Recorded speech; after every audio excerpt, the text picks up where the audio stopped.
Hello friends, कैसे हैं आप लोग।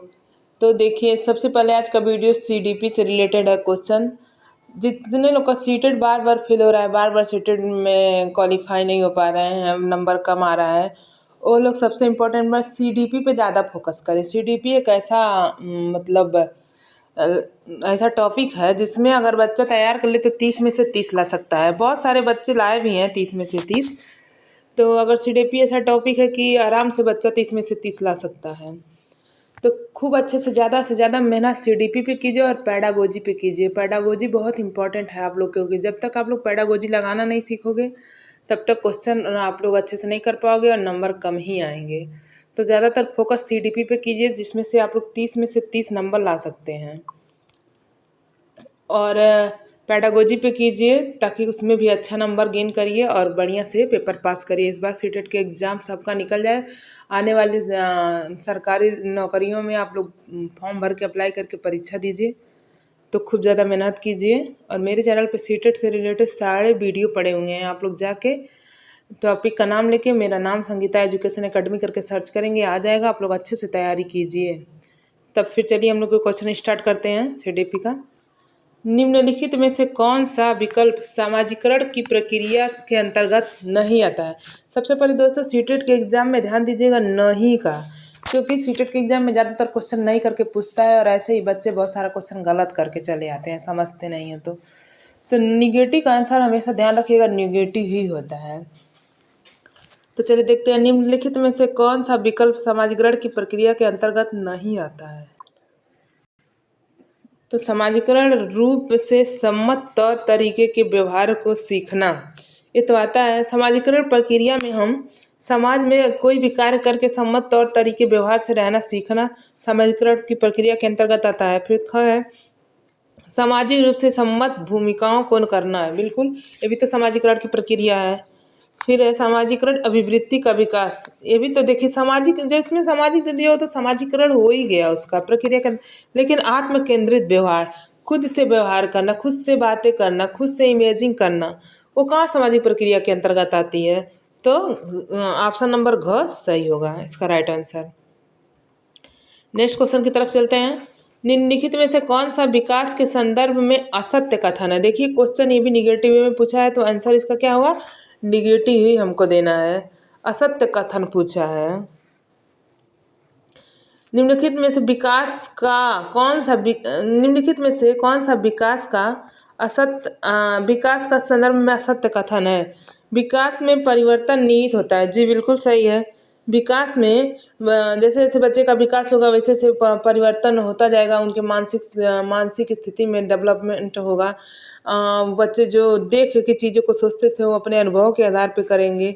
तो विकास में परिवर्तन निहित है। फिर है विकासात्मक पैटर्न अनुपूर्वानुमेय में होते हैं, जी नहीं, अनुपूर्वानुमेय में नहीं होते, पूर्वानुमेय होते हैं। तो ये ऑप्शन गलत लग रहा है। तो देखिए असत्य है, असत्य पूछा, निगेटिव का आंसर निगेटिव ही होगा। लेकिन आगे का ऑप्शन भी हम लोग देख लेते हैं। आरंभिक विकास पश्चवर्ती विकास की तुलना में ज़्यादा संकटपूर्ण होते हैं, जी बिल्कुल सही है। देखिए आरंभिक विकास पश्चवर्ती विकास की तुलना में ज़्यादा संकटपूर्ण इसलिए होते हैं क्योंकि आप लोग बहुत जगह ऐसे देखे होंगे कि 14 साल से उम्र कम के बच्चे बहुत सारा संघर्ष करके काम करके अपने लाइफ में आगे बढ़े हैं, और कुछ बच्चे ऐसे हैं जो काम संघर्ष के बल पे अब अच्छा मुकाम हासिल किए हैं। तो आरंभिक विकास वाकई में पश्चवर्ती विकास की तुलना में संकटपूर्ण होता है, तो ये तो सही है। विकास परिपक्वता में मध्यम का उत्पादन होता है, ये भी सही है। तो गलत केवल ख है और निगेटिव का आंसर निगेटिव, यानी ऑप्शन नंबर ख सही होगा। फिर चलते हैं नेक्स्ट क्वेश्चन की तरफ।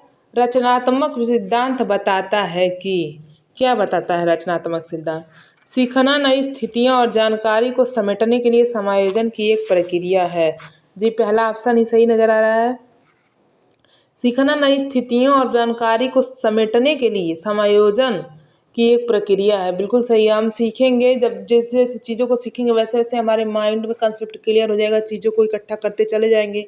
हाँ इसका आंसर ये सही होगा, इसका आंसर ये सही होगा।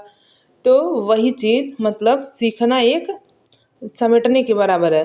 तो एक का नंबर ऑप्शन ही हमको सही लगेगा। फिर भी नीचे चल के आगे का ऑप्शन देख लेते हैं। सीखना सकारात्मक सुदृढ़ीकरण के माध्यम से होता है। देखिए ये रचनावादी नहीं, ये व्यवहारवादी कहते हैं। ये व्यवहारवादी का कथन है, तो रचनावादी पूछा है, तो व्यवहारवादी, तो ये तो गलत हो गया।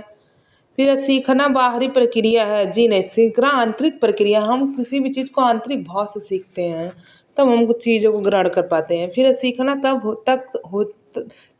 तब होता है जब शिक्षण निर्देश की सुविधा देता है, जी नहीं, शिक्षक निर्देश की सुविधा देता है, जी नहीं। जरूरी थोड़ी ना है कि जब शिक्षक हमें निर्देश करे सीखो तभी हम सीखेंगे।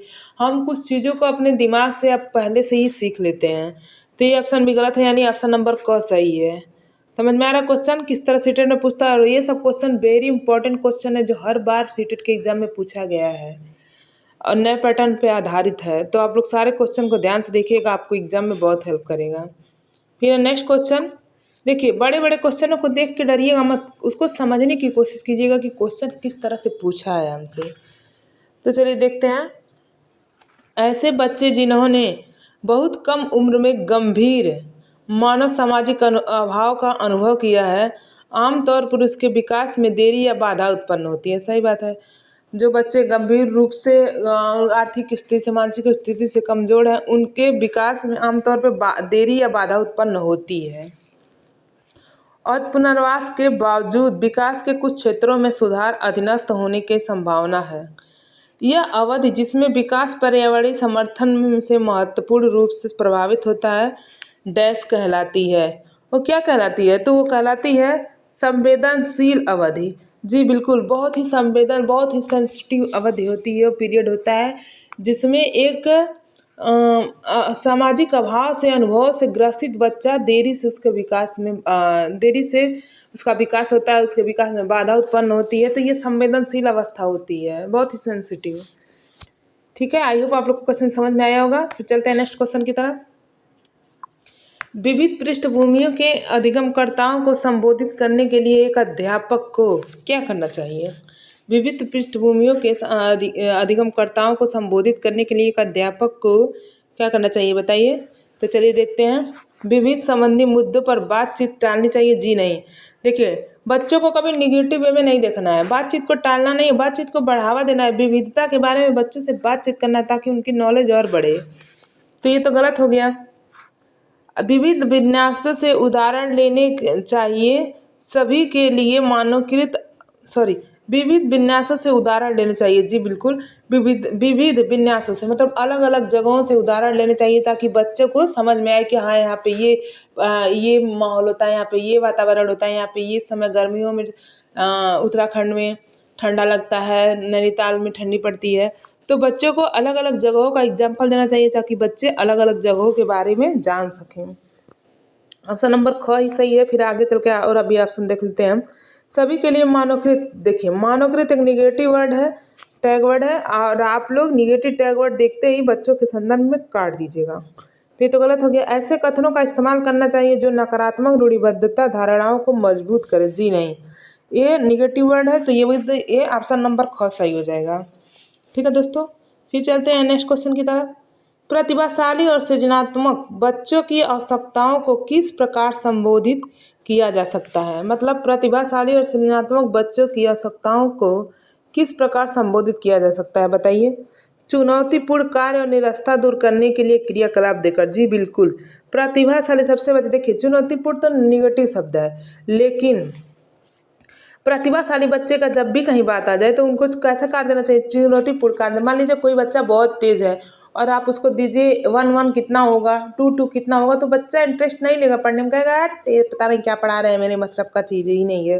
तो उनको चुनौतीपूर्ण कार्य देना चाहिए। निरस्ता को दूर करने के लिए क्रियाकलाप, कोई कार्य दे दिया जाए, कोई कठिन उसको सवाल, आप लोग खुद, आप सपोज दैट इसमें बहुत सारे बच्चे पढ़ाते भी होंगे, तो आप लोग दीजिए, कोई बच्चा क्लास में आपके बहुत तेज़ है और उसको कोई अलग क्वेश्चन दे दिए, वो बच्चा बहुत खुश होगा। अच्छा, आप कहेंगे लो ये लगाओ, ये क्वेश्चन करो, तो वो बच्चा खुश के जी सर दीजिए, आज तो कुछ आपने अच्छा दिया, आज हम कुछ बढ़िया करके दिखाएंगे। तो उनको चुनौतीपूर्ण कार्य देना चाहिए जिसको करने में इंटरेस्ट लें। ऑप्शन नंबर क सही होगा। फिर चलते हैं नेक्स्ट क्वेश्चन की तरफ। एक प्रगतिशील कक्षा में शिक्षण अधिगम प्रक्रिया के दौरान अधिगमकर्ताओं का मूल्यांकन कैसे करना चाहिए? ठीक है, क्वेश्चन करने का मतलब यही है, मतलब कैसे करना चाहिए। एक प्रगतिशील कक्षा में शिक्षण अधिगम प्रक्रिया के दौरान अधिगमकर्ताओं का मूल्यांकन कैसे करना चाहिए, बताइए आप लोग। इसका आंसर साथ ही साथ कमेंट बॉक्स में देते चलिए। बच्चों के अधिगम में सहायक नहीं है, बच्चों के अधिगम में सहायक नहीं है, जी नहीं। अधिगमकर्ता के दौरान बच्चों के अधिगम में शिक्षण अधिगम प्रक्रिया बच्चों के अधिगमकर्ता को सहायक है, तो गलत हो गया। ये देखिए निगेटिव दिया है। बच्चों के अधिगम प्रक्रिया में रुकावट उत्पन्न करती है, जी नहीं। बच्चों के अधिगम प्रक्रिया में रुकावट नहीं करती है। अधिगम शिक्षण अधिगम प्रक्रिया कहाँ बच्चों के सीखने की प्रक्रिया में रुकावट करते हैं, जी नहीं। अभिभावकों को प्रतिपुष्टि देने के लिए प्रयोजन से बेहद सफल व कम सफल विद्यार्थियों को पहचानने में सहायक होती है, जी नहीं। ये भी गलत है। बेहद महत्वपूर्ण है क्योंकि यह बच्चों के समझ की जानकारी देता है और अध्यापिका को अपने शिक्षा शास्त्र के विचारने में सहायक होता है। ऑप्शन नंबर घ सही होगा, ठीक है। फिर चलते हैं नेक्स्ट क्वेश्चन की तरफ। जिन पियाजे के संज्ञानात्मक विकास के सिद्धांत में पूर्व सक्रियात्मक अवस्था में विकास का मुख्य गुण क्या होता है। अमूर्त सोच का विकास, जी नहीं, तो चौथे स्टेज में होता है विकास के। तो ये जिन पियाजे के संज्ञानात्मक विकास का पूछा है, सिद्धांत में पूर्व सक्रियात्मक अवस्था में क्या होता है, तो ये ऑप्शन तो गलत हो गया। अमूर्त सोच का विकास, ये तो गलत हो गया। विचार या सोच के केंद्रीकरण, जी हाँ, विचार या सोच का केंद्रीकरण, ये संज्ञानात्मक विकास के मतलब पूर्व सक्रियात्मक अवस्था में विचार या सोच के केंद्रीकरण होता है। जैसे मान लीजिए जब बच्चा छोटा होता है, पूर्व सक्रियात्मक अवस्था में होता है, तो जिस चीज़ों को देखेगा उसी को समझेगा। जैसे मान लीजिए कुत्ता देख लिया, तो कुत्ते के प्रति ही अपनी धारणा कंसेप्ट बनाएगा कि हाँ इसके 4 पैर हैं। लेकिन जैसे जैसे बच्चा बड़ा होता है, फिर वो बिल्ली देखता है तो कहता है अच्छा ये इसके भी 4 पैर है, इसके भी एक पूँछ है, यानी ये कुत्ता है ये बिल्ली, और डिफरेंट करना सीख जाता है। लेकिन जब पूर्व सक्रियात्मक अवस्था में रहता है तो किसी एक चीज़ पे, पर्टिकुलर चीज़ पे स्थित रहता है, केंद्रीकरण रहता है। तो ऑप्शन नंबर ख सही हो जाएगा। फिर है, दृश्य रूप से बाधित विद्यार्थियों के साथ कार्य करते समय एक शिक्षक को किस प्रकार से अनुकूलन करने चाहिए। देखिए लुइस ब्रेल का आप लोग नाम सुना होगा, अगर नहीं सुना है तो सुन लीजिए। लुइस ब्रेल ऐसे थे जो अंधों के लिए एक लिप लाए थे, और बच्चों को, जो बच्चे दृष्टि रूप से बाधित हैं, जो नहीं देख सकते हैं, उनको ब्रेल लिपि लाए थे जिसके माध्यम से बच्चा पढ़ सके, दृष्टिबाधित बच्चा पढ़ सके। तो उनके लिए क्या पूछा है, दृश्य रूप से बाधित विद्यार्थियों के साथ कार्य करते समय एक शिक्षक को किस प्रकार का अनुदेशन अनुकूलन करने चाहिए, बताइए। स्पष्ट रूप से बोलना तथा छूकर महसूस करने वाली सामग्रियों का अधिक मात्रा में प्रयोग करना, जी बिल्कुल। बच्चे मान लीजिए अगर दृष्टिबाधित हैं तो ऐसे उभरा उभरा कोई चीज़ दे दीजिए जो बच्चे छू के महसूस कर सके कि हाँ ये कौन सा वर्ड है, कौन सा अक्षर है, और एकदम स्पष्ट भाषा में बोलिए ताकि वो सुन के समझ सकें, ठीक है। फिर नेक्स्ट ऑप्शन भी देख लेते हैं हम लोग। कई प्रकार की दृश्य प्रस्तुतियों का प्रयोग करना, दृश्य प्रस्तुतियों का प्रयोग करके क्या करेंगे जब बच्चा देख ही नहीं पा रहा है, ये तो गलत हो गया। फिर स्वयं अभिविन्यास करना ताकि विद्यार्थी उसे ध्यान से देख सके। अब बताइए बच्चा दृष्टिबाधित बच्चा कैसे देख सकेगा, तो ये भी गलत हो गया। फिर अनेक प्रकार के लिखित कार्यों, विशेष रूप से वर्कशीटों पर ध्यान केंद्रित करना, जी बिल्कुल नहीं। लिखित कार्यों पर और विशेष रूप से वर्कशीटों पर ध्यान केंद्रित कैसे करेगा बच्चा जब दृष्टिबाधित है, तो ऑप्शन नंबर क सही जाता है। फिर नेक्स्ट क्वेश्चन, लॉरेंस कोहलबर्ग ने बच्चों के नैतिक विकास के अध्ययन करने के लिए किस विधि का प्रयोग किया है, बताइए। मात्रात्मक शोध कार्य की विधि, मात्रात्मक शोध कार्य विधि, जी नहीं दोस्तों, मात्रात्मक शोध कार्य विधि नहीं का प्रयोग किया है। बच्चों के सामने नैतिक दुविधाएं रखना, जी हाँ, और अनुक्रियाओं की समालोचना करना, जी बिल्कुल सही है, ऑप्शन नंबर ख सही है। लॉरेंस कोहलबर्ग अपनी थ्योरी जब देते थे तो उसमें कहानियों के माध्यम से बच्चों का विकास करते थे। जैसे कि एक हिंज की कहानी उनकी बहुत फेमस है, सीटेट के एग्जाम में तो बहुत बार पूछा है। सीटेट वालों का हिंज की कहानी फेवरेट है, जो उससे क्वेश्चन बार बार, तो आप लोग जाके मेरे चैनल पे लॉरेंस कोहलबर्ग का फुल वीडियो पड़ा हुआ है, आप लोग जाके अच्छे से देख लीजिएगा, समझ लीजिएगा। तो उसमें क्या होता है, हिंज की कहानी में एक हिंज नाम का व्यक्ति था, उसकी बीबी बहुत बीमार थी। और तो डॉक्टर बोला कि आपकी बीबी अब बचाई नहीं जा सकती है, लेकिन एक उपाय है। एक डॉक्टर है जो एक व्यक्ति है जो ये दवा बनाया है, अगर उस दवा आपकी बीबी खा लेगी तो मैं आपको बीबी ठीक हो जाएगी। वो हिंज जाता है उस व्यक्ति के पास और दवा के लिए रिक्वेस्ट करता है कि मेरे पास पैसे नहीं है, दे दो दवा, आगे मैं तुम्हारे पैसे का व्यवस्था करके तुमको दे दूंगा। लेकिन मान लीजिए जो अपने जीवन भर की कमाई लगा, पूंजी लगा के दवा बनाया है, वो कैसे दे देगा, वो उसको कैसे विश्वास होगा। तो वो नहीं देना चाहता है और उसका कास्ट जितना दवा का कास्ट रहता है उससे कई गुना ज़्यादा पैसे मांगता है। और हिंद बेचारा गरीब आदमी कैसे वो पैसे की आपूर्ति करेगा, तो वो नहीं कर पाता है। तो वो नैतिक दुविधा में फंस जाता है कि अगर मैं दवा नहीं ले गया तो मेरी बीवी मर जाएगी, और दवा ले गया तो हमको पुलिस पकड़ ले जाएंगे, चुरा के दवा ले गया तो नैतिक तर्कड़ा नैतिक दुविधा में फंस जाता है। तो इस तरह से समझ में आया कि लॉरेंस कोहलबर्ग ने बच्चों को किस तरह की विकास किया, बच्चों के सामने नैतिक दुविधाएं रखना और अनुक्रियाओं को समालोचना करना।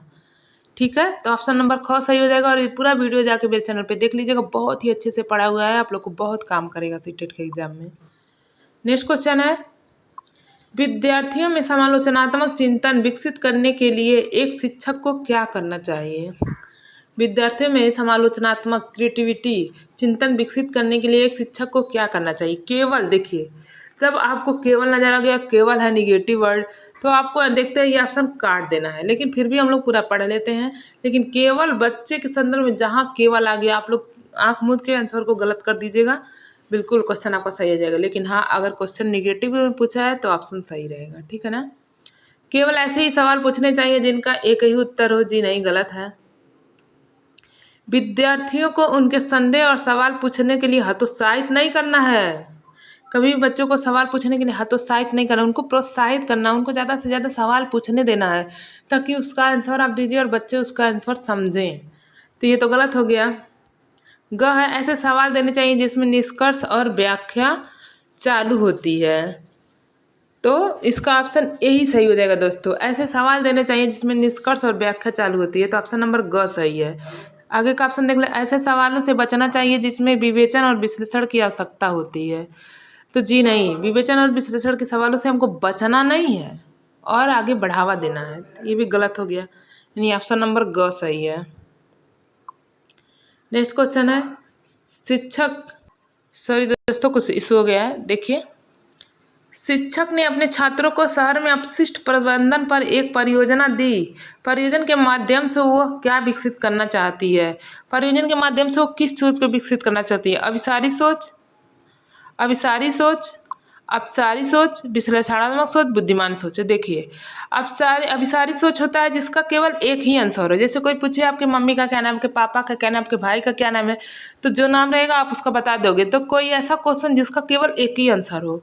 लेकिन अपसारी सोच में एक से अधिक आंसर होता है। जैसे कोई बच्चों को लिख दे दैनिक गतिविधि के बारे में लिखो, तो उसका कोई एक आंसर नहीं होगा। बच्चे अपने दिन के जितने भी क्रिया किए होंगे, जितने भी प्रतिक्रिया किए होंगे, वो सारे लिखेंगे। तो जिसका आंसर एक से अधिक होता है उसको अपसारी सोच कहते हैं, जिसका एक आंसर होता है उसको अभिसारी सोच कहते हैं। तो जैसे शिक्षक ने कहा है शहर के अपशिष्ट प्रबंधन परियोजना के बारे में के माध्यम से विकसित करना चाहती है, तो क्या करना चाहती है, अब सारी सोच को एक से अधिक आंसर को उसके दिमाग में फिट करना चाहती है, एक से अधिक तरीकों से सोचने के लिए उसके दिमाग में कंसेप्ट बनाना चाहती है। तो इसका आंसर ख सही होगा। फिर चलते हैं नेक्स्ट क्वेश्चन की तरफ। अपने आप का और अपने खुद के विचारों का विश्लेषण करने के लिए प्रवृत्ति का वर्णन करने हेतु प्रयुक्त शब्द है। मतलब अपने आप का और अपने खुद के विचारों का विश्लेषण करने के लिए प्रवृत्ति का वर्णन करने हेतु प्रयुक्त शब्द कौन सा है, तो उसका है मेटाकॉग्निशन। ठीक है, इसका आंसर ये होगा। और अंतर्ज्ञानी किसी को कहते हैं, अंतर्ज्ञानी वो होता है जैसे मान लीजिए कुछ बच्चों को कुछ कार्य करने के लिए दे दीजिए, वो बच्चे उस कार्य को करते हैं, साथ साथ उससे रिलेटेड कुछ और भी काम अच्छे करते हैं अपने दिमाग से, तो उसे अंतर्ज्ञानी काम कहते हैं। ठीक है, रचनात्मक का तो आप लोग जानते हैं, आलोचनात्मक का आप लोग जानते ही हैं। फिर चलते हैं नेक्स्ट क्वेश्चन की तरफ। सभी छात्रों को एक कक्षा और समुदाय में लाती है, चाहे वे किसी क्षेत्र में समर्थ हो या कमजोर हो, तथा सभी छात्रों की क्षमता को अधिकतम करने के लिए प्रयत्न करती है। क्या करती है, गुणवत्तापूर्ण शिक्षण, सर दोस्तों गुणवत्तापूर्ण शिक्षण, विशेष शिक्षण, समावेशी शिक्षण, आवश्यकता आधारित शिक्षण। तो देखिए, जहाँ सभी बच्चे एक साथ शिक्षा ग्रहण करें उसे समावेशी शिक्षा होती है, इंक्लूसिव एजुकेशन। समावेशी शिक्षा आप लोग के सीटेट के एग्जाम में बहुत ही इंपॉर्टेंट, चाहे पेपर 1 हो चाहे पेपर 2 हो, अनगिनत क्वेश्चन आते हैं समावेशी शिक्षा से। तो आप लोग इसकी समावेशी शिक्षा पर बिल्कुल फोकस करिएगा और अच्छे से पढ़ लीजिएगा क्या कहा है, NEP क्या क्या, NCF क्या कहा है, RTE एक्ट क्या कहा है, समावेशी शिक्षा के बारे में आप लोग जाके पूरा वीडियो क्लियर से देख लीजिएगा, पढ़ लीजिएगा। ठीक है, फिर चल नेक्स्ट क्वेश्चन की तरफ।